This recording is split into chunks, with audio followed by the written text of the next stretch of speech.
여러분 안녕하십니까? 이어서 원주에서 전해드립니다. 최근 원주에 대형 공연들이 유치되고 있는 가운데 원주시가 운동장과 체육관 등 체육시설에서 진행하는 콘서트나 음악 공연의 수익 일부를 사용료로 추가로 징수하는 조례 개정을 추진합니다. 이 개정안은 시설 대관료와는 별도로 관람 수입의 10%를 사용료로 징수하는 내용입니다. 원주시는 해당 개정안을 입법 예고하고 다음 달 조례 심의위에서 통과되면 9월에 열리는 시의회 임시회에 제출한다는 계획입니다. 원주시는 공연으로 인한 시설 훼손과 교통, 소음 등 각종 민원에 대응하기 위해 조례 개정을 추진한다고 밝혔습니다.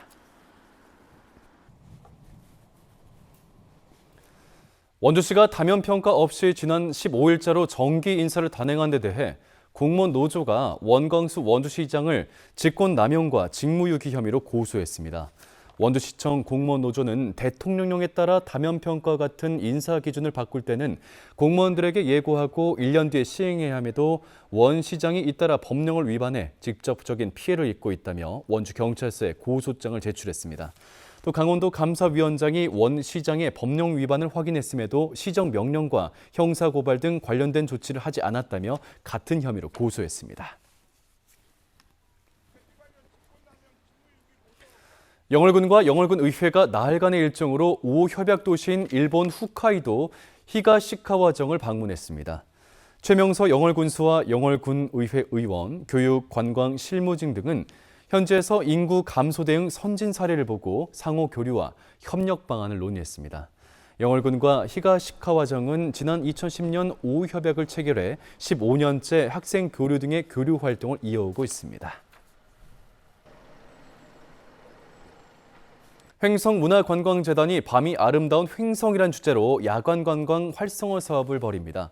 다음 달 9일 국립횡성숲체원에서 별 관측과 함께하는 밤 숲길 걷기, 10일 안흥찐빵 모락모락마을에서 쏟아지는 별빛 아래 찐빵 만들기 체험이 진행됩니다.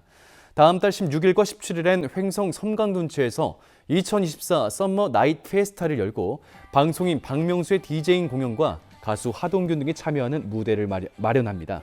이외에도 다양한 공연과 물총 싸움, 맥주 무료 제공 이벤트 등이 열립니다. 평창군이 공공의료 의존도가 높고 고령 인구가 많은 지역의 특성을 반영해 보건의료원의 역할을 확대 개선하기로 했습니다. 평창군은 국립중앙의료원에 의뢰해 올해 1월부터 6개월 동안 연구 용역을 진행했고 평창군 보건의료원 개선 방안을 주민들과 군의회에 설명하는 자리를 잇따라 가졌습니다. 용역 결과 호스피스 5개를 포함한 입원 병상 30개 운영, 주민들의 수요가 많은 재활과 혈액투석 치료 강화, 야간 응급실 운영, 방문 건강 관리 등이 필요하고 현재 소요 예산보다 25억 원가량 많은 71억 원 정도가 소요될 것으로 예상했습니다. 평창군은 내부 논의와 의회 협의 등을 거쳐 관련된 예산을 확보해 나갈 예정입니다. 원주시가 현재 운영되고 있는 공공 물놀이장 외에 이동식 물놀이장을 추가로 운영합니다.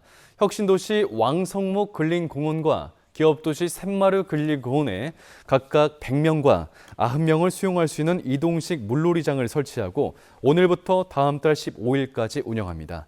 오전 10시부터 오후 5시까지 무료로 이용할 수 있고 안전요원도 배치됩니다.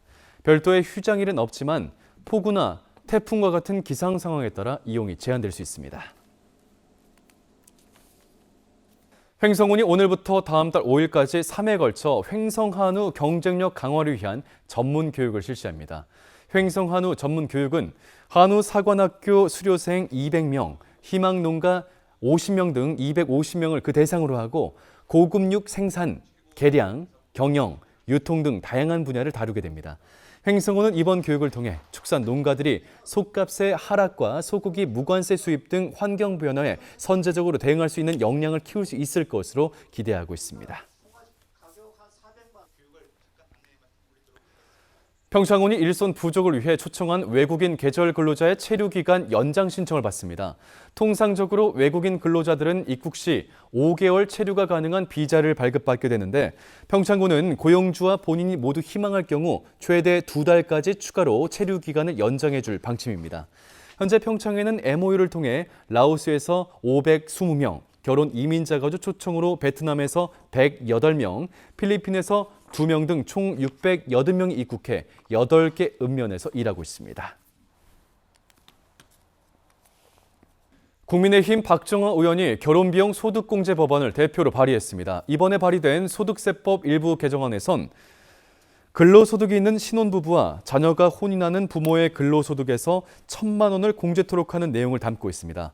박 의원은 세계에서 가장 낮은 출산율로 국가가 위기에 직면했다며 결혼을 장려하고 저출생 문제를 극복할 수 있는 근본적이고 효과적인 법 개정을 고민해 제도화하겠다고 밝혔습니다.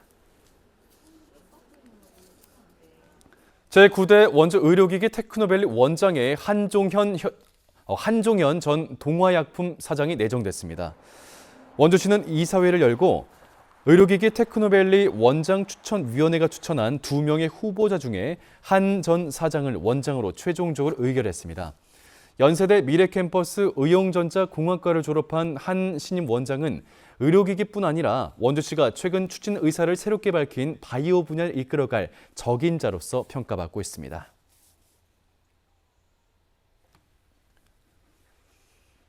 한국보훈의료복지공단이 화물복지재단과 화물운전자 예방접종 지원을 위한 업무 협약을 체결했습니다. 이번 협약을 계기로 화물운전자가 전국 6개 보훈병원을 방문해 독감, 대상포진 등 7종의 예방접종을 받게 되면 화물복지재단이 접종 비용의 일부를 지원합니다.